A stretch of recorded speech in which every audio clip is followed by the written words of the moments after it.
Okay, hello everybody.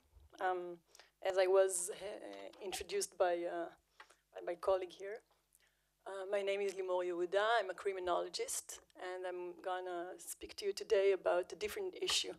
We're in this conference trying to figure out peace process and peace building, and we've been talking like global wise, and or maybe Mediterranean wise, and I want to speak today about the Israeli affairs, internal affairs in Israel, relationship between Israelis, Jewish and Arabs in Israel as a part of this big issue. I truly believe that when we're trying to figure out micro problems, maybe it will affect macro problems in the Mediterranean. I'm as far as introducing myself, I'm a researcher and I'm a lecturer in the Criminology department and now part of this institute that organized this conference today. And I'm going to speak to you about a small part of research I've been doing. And you apologized for me in order not to create any objection to what I'm going to say. I'm going to speak today about discrimination, and it's not as if I'm stating that there is no discrimination. That's for you to decide, or we live life here, and we live global-wise. So I guess each and every one of us has his own opinion about discrimination. But I want to examine the way that discrimination, if exists, wherever it exists, might affect people, might affect minority in terms of potential violence action or a violent reaction to discrimination.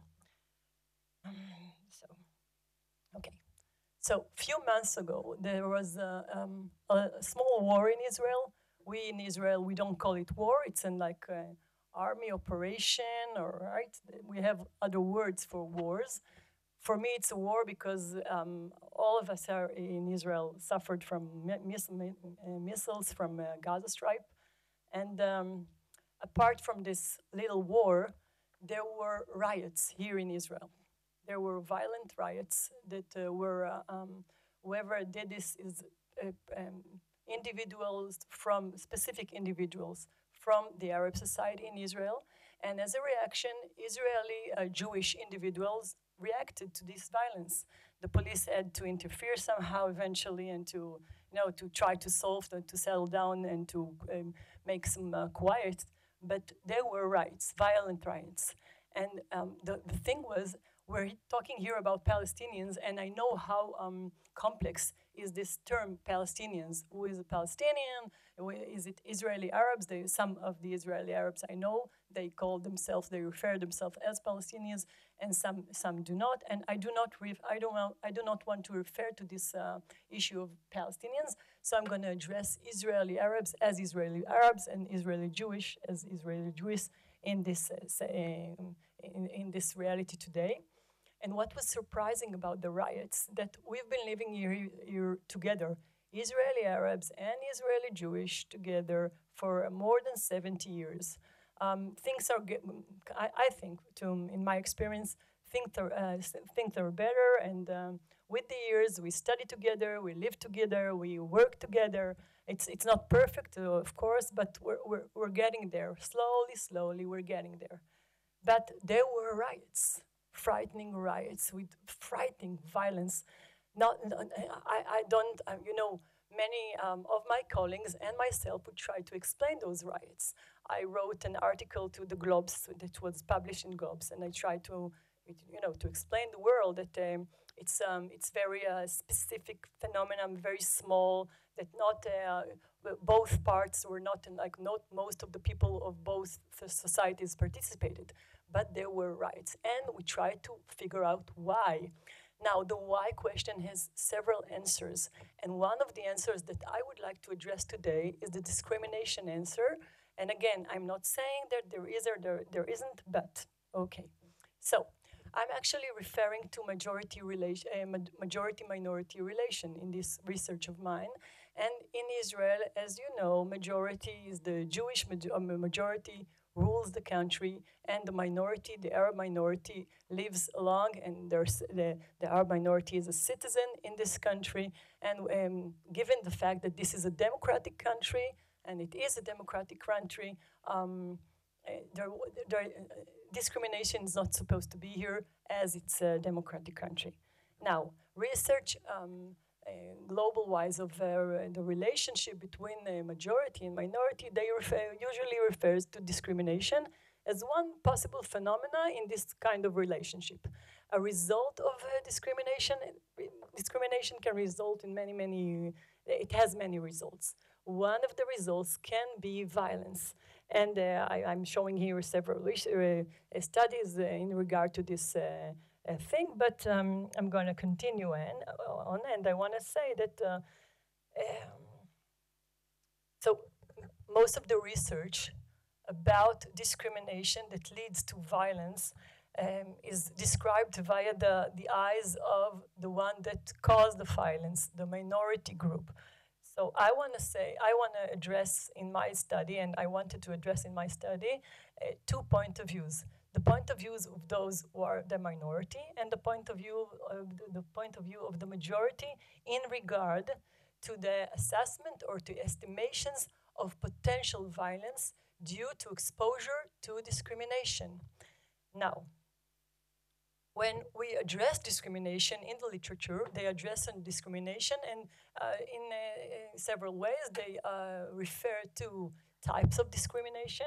And in terms of economic discrimination, economic deprivation towards minority, literature reports on the link between economic discrimination and violence. Again, educational discrimination or occupational discrimination leads to violence. I must say that in many, many studies that I've read, the term is not violence, it's always terror. It's like educational discrimination or occupational discrimination might lead to terror-oriented violence. I am not going to refer to terror-oriented violence in my study here. I'm going to refer to violence, as I think that the term terror in in this issue is more complex. It's a whole lecture or a whole course in order to discuss it. So I'm going to talk about just the potential violent reaction to discrimination. Now, all those studies also addressed ethnic discrimination.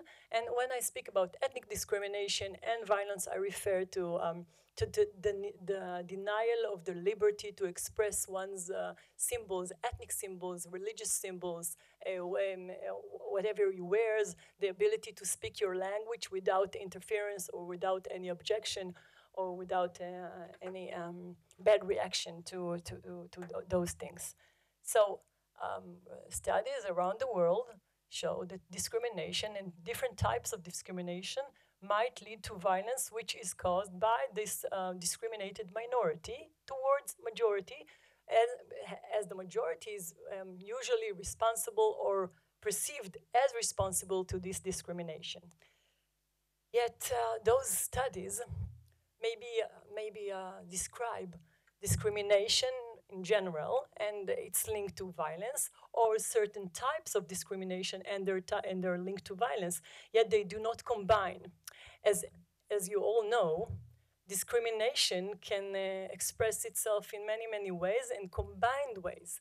So what is the influence of combined discrimination, the economic one and the ethnic one, all together when a person is exposed to? How does it affect his willingness to engage in violence against those who are perceived by him as discriminators?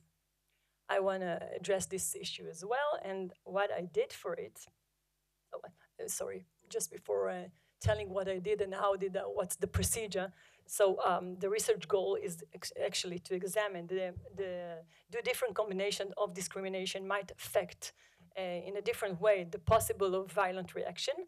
And since many studies refer to discrimination and violence from the eyes of those discriminated, I wanted to address it from both point of views, this of the Arab people here and Israelis here.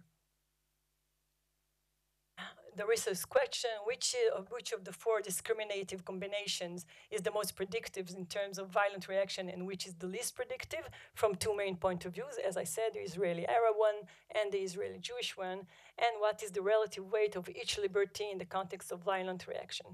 Now, I need to give some details because for me, it's, of course, I understand what I'm writing here, but I'm gonna just elaborate a little bit. So, about the four combinations of discriminative behavior towards minority. I actually combine here perceived ethnic discrimination with perceived educational occupational discrimination, and I can show you here that it's actually like a two-on-two design, right? Because you can have the liberty to express ethnic identity. When you don't have the liberty, you're actually talking about discrimination. When you have it, you have the liberty, no discrimination. And the liberty to educational, occupational self-fulfillment, or can be a yes or can be no, which means discriminative. The combination creates four scenarios, right? Because one scenario is when you have discrimination, when you're exposed to discrimination, ethnic, along with educational, occupational one. The second scenario is that when you're not exposed at all to any kind of discrimination. The third scenario, which I addressed in my research, is the combination of no ethnic discrimination along with discrimination in terms of educational and occupational liberty. And the fourth one is when you have the occupational discrimination, and in ethnic terms, you are not discriminated. And to be more specific, when I spoke to the participants in my research about ethnic discrimination, I described an imagined scenario in which they live in a country in which there is a country and with a majority and minority. The majority rules the country, and the majority in the first scenario is discriminative towards the minority in terms of educational, occupational, and ethnic aspects. The second scenario referred to the opposite, no discrimination whatsoever in any kind of discrimination. The third, as I said, discrimination only in ethnic aspects, and the fourth, only discrimination only in occupational and educational aspect. I spoke just a few words about the sample. So what I did is the sample was, I don't know how to say it in English, מדגם אשכולות, but cluster sampling. My colleague here helped me, thank you. So what I did is I spoke to students from social science in South Israel and North Israel. I spoke to classes, and I chose them randomly. And within each class, I just asked the students to sit away from one another. I gave them the questionnaires, and I asked them to fulfill some details about demographics, gender, political, family status, etc. And then I read to the participants the four scenarios. In regard to each scenario, they were requested to evaluate the chance to get a violent reaction from a minority which is exposed to this specific scenario of discrimination, okay? 0 to 100. And I had 132 participants, 60 of them Israeli Arabs, and the rest Israeli Jewish, all, as I said, social science. And let's talk about the findings. So, the first table here relates to Israeli Arabs and their scores, the scores that they gave. And as you see here, the 65.54 is the average of potential risk to violence as perceived by Israeli Arab participants. They evaluated a very, very high risk to violence if a person is exposed to the extreme scenario of both discrimination type, ethnic and occupational one. As you can see here, to the right, the average is 20. And when the Israeli Arabs who participated in this research, they evaluated an average of 20% chance to get violent reaction as a reaction to no discrimination whatsoever. I think that this number implies about, of course, many other reasons for violence between the two parties, but it says something also about those discrimination type and combinations. The 49 here, the third scenario, refers to the scenario that describes no ethnic discrimination along with discrimination in terms of occupational and educational discrimination. I want to mention or remind you that the participants are all students in academic colleges in Israel, and I'm not surprised, but yet they're various because some of them are religious, some of them are not, and they have their own opinions and agendas and political agendas. So the 49 is the worst, or not the worst, the second worst scenario in terms of the potential risk to violence due to occupational, educational discrimination. And the 39 here that you see is ethnic discrimination only.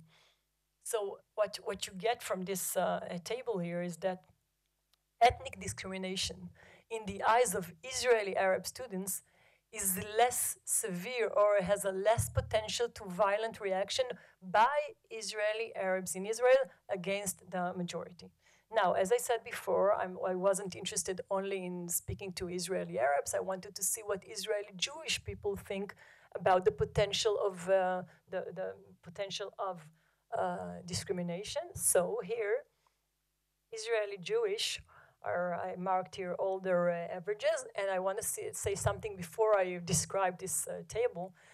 Israeli Arabs and Israeli Jewish students actually estimate quite similar estimations in regard to the potential of violence due to discrimination. And that's something that should be said, because usually when we study the two groups separately.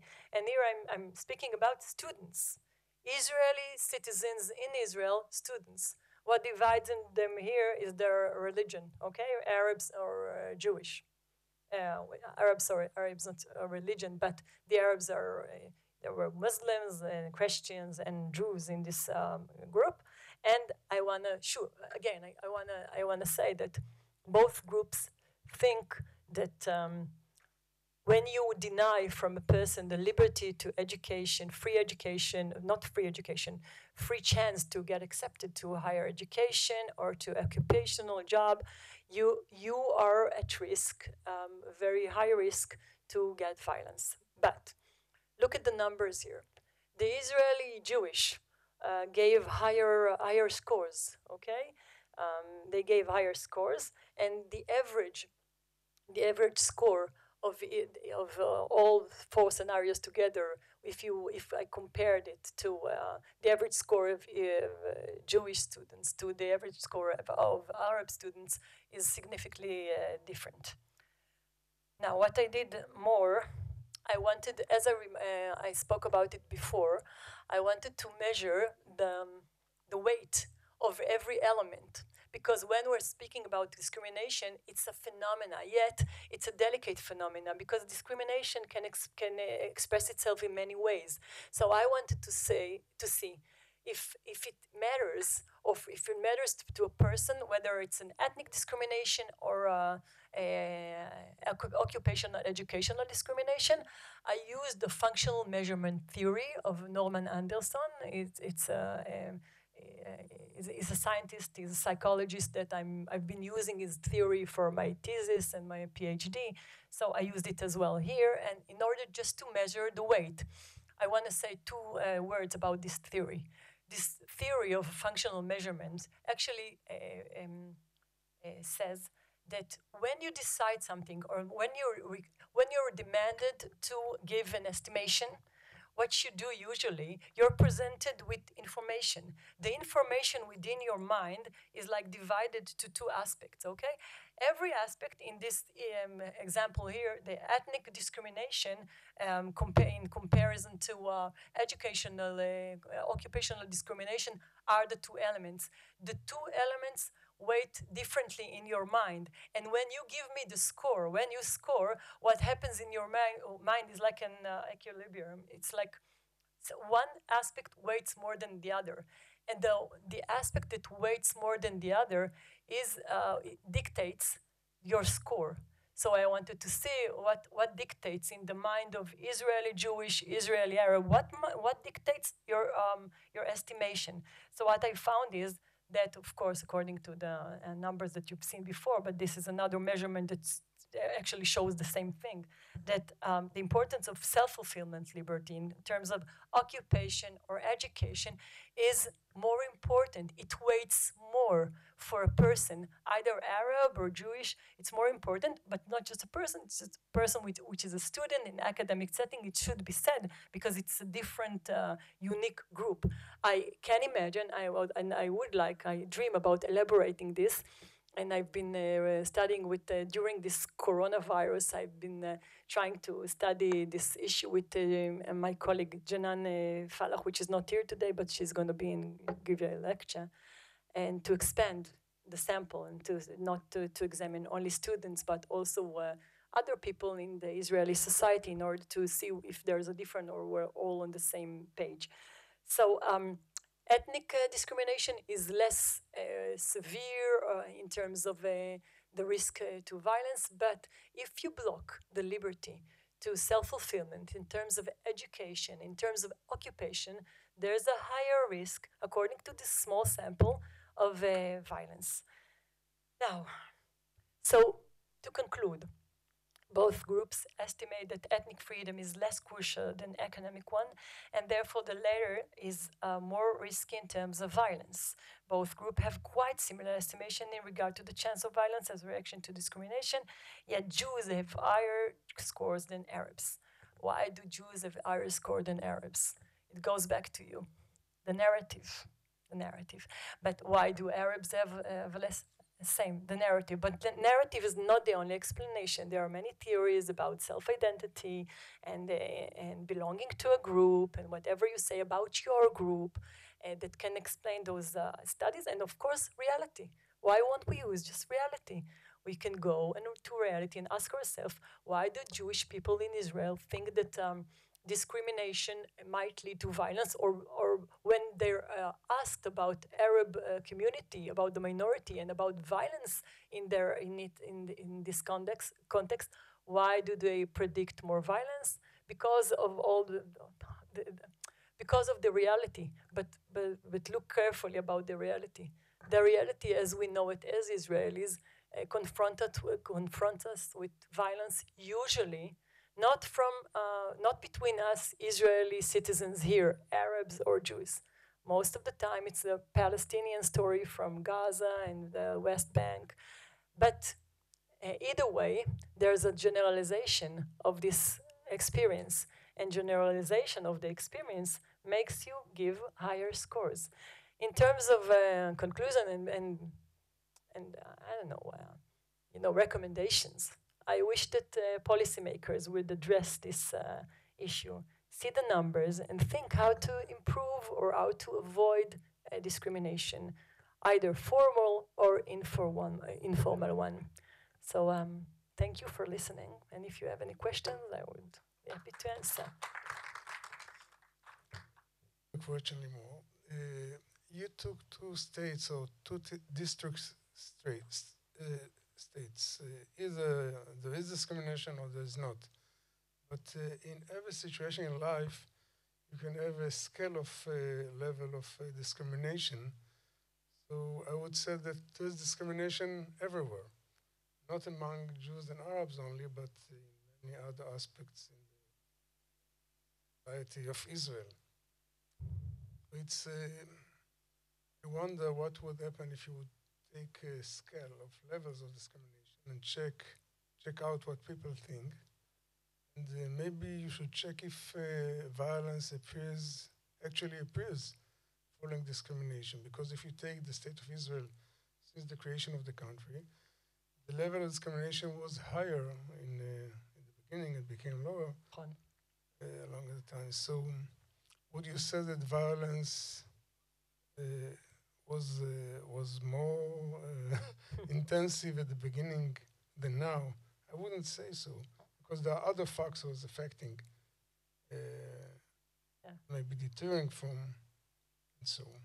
Yes, of course. One of the limitations of this study is that it did not refer to any other causes of violence. There are many causes of violence. And another thing, of course, in social science, there is it's not like a dichotomy. You don't have, either you have discrimination or you don't. But the functional measurement method allows me, as you saw it before, it's a 2 on 2. It can be 3 and 3, 4 and 4. But then, when you address the participant, it is very confusing.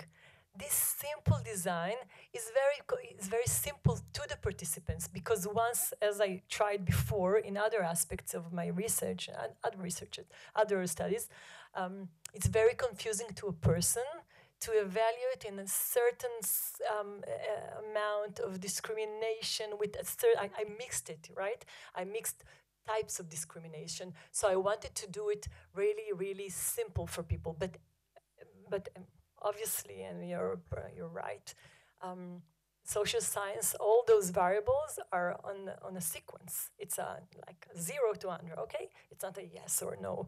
But that's a preliminary results of something that may, as you said, maybe you should check more, and maybe I can use another method in terms of scientific method in order to examine this thing. Maybe I'm not going to be able to report on the weight of each element, but I can report on maybe more extensive sample and more extensive check. Thank you.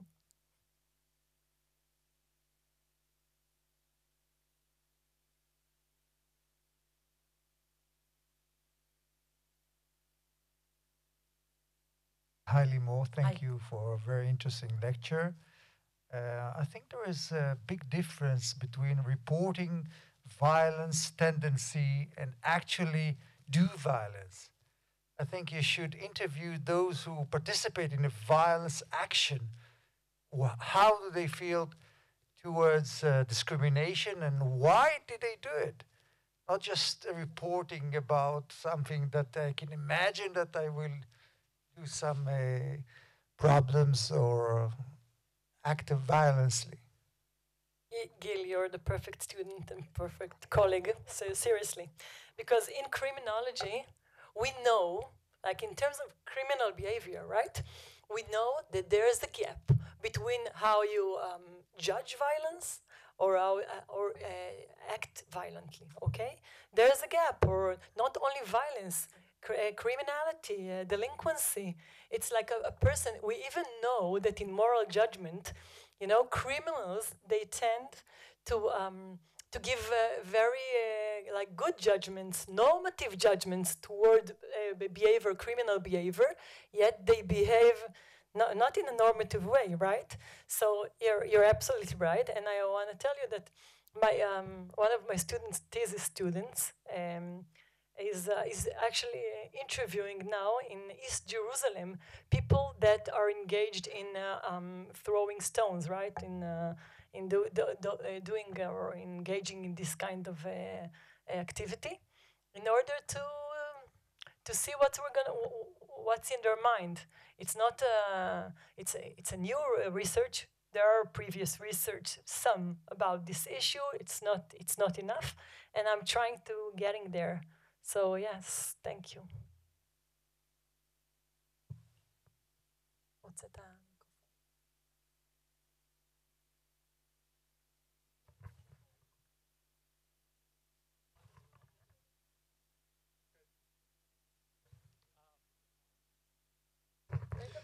Thank you very much. If I might actually,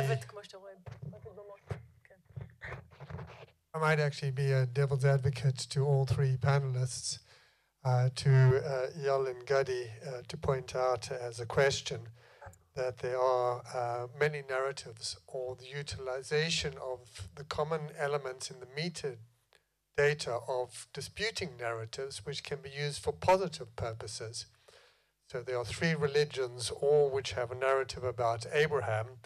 And today we have utilization of the one word Abraham as a positive metadata for the Abraham Accords to find the commonality for building bridges rather than disputing them.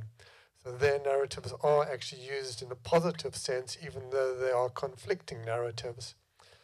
And to Limor, to point out the common element of a narrative where you are utilizing a group as if it was homogeneous.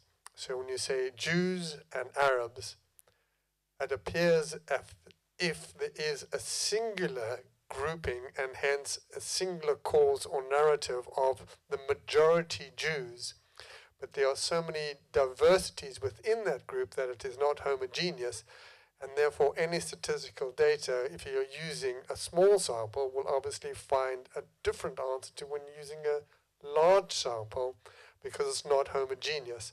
So the narrative of the discrimination of the Jews, yes, but it's not homogeneous. So once again, there is an element, and I say in both cases I'm acting as a devil's advocate, because as a researcher I know the difficulties of actually proving these points on your own side. Thank you.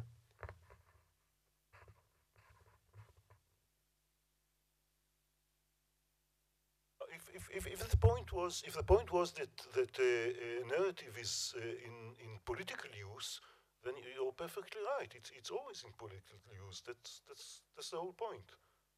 It's not being a devil's advocate. It's actually lifting what we've been saying. Everything that has to do with narrative is, at the end of the day, is political. It's not physical. It's not history. It's what we make of it. And what we make of it is usually a result of politics. Yes.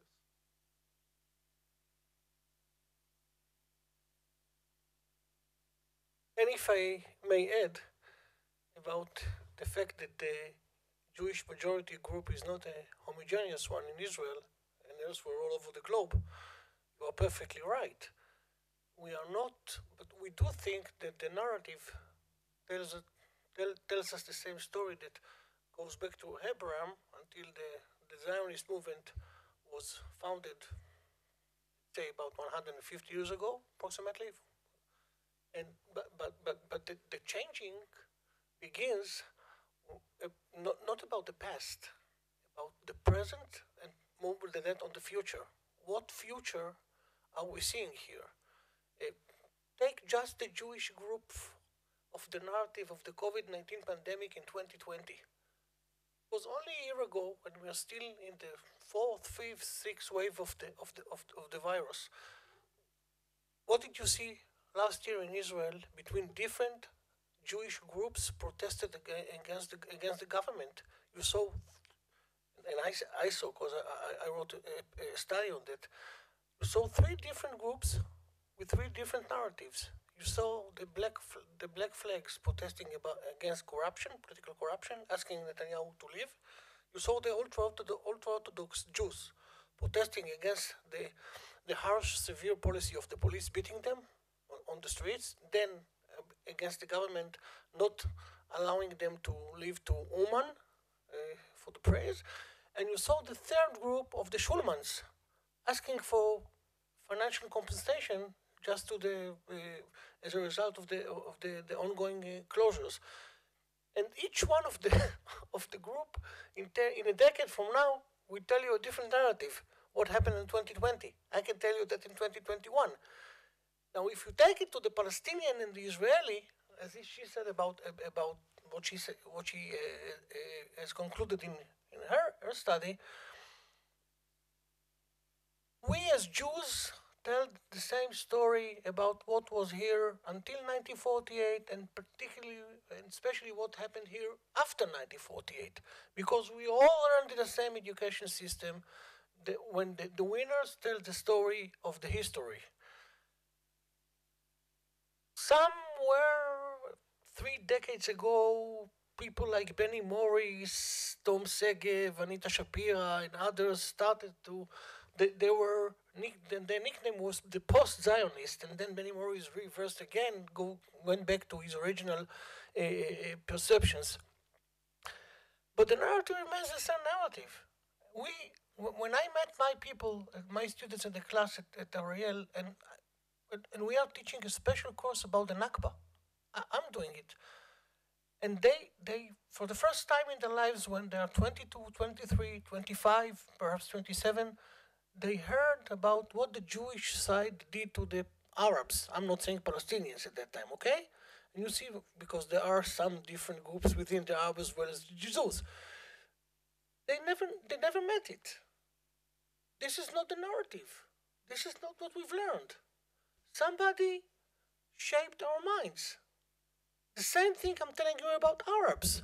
When you meet Arabs in Jaffa, in Lod, in Ramla, in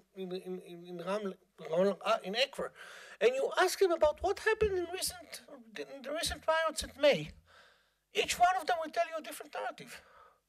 It's not us, it's the police. We didn't break the law.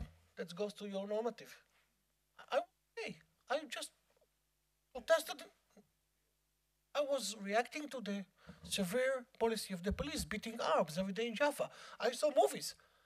What policemen are doing to Arabs in Jaffa on regular daily basis days. But I didn't see on those films what happened a minute ago when this Arab tried to provoke the policeman, yes or not. So it's all narratives. I can't change it. But if I'm not living to the past, I have to think to change something. Otherwise, we're stuck. Or as we say academically, it's intractable.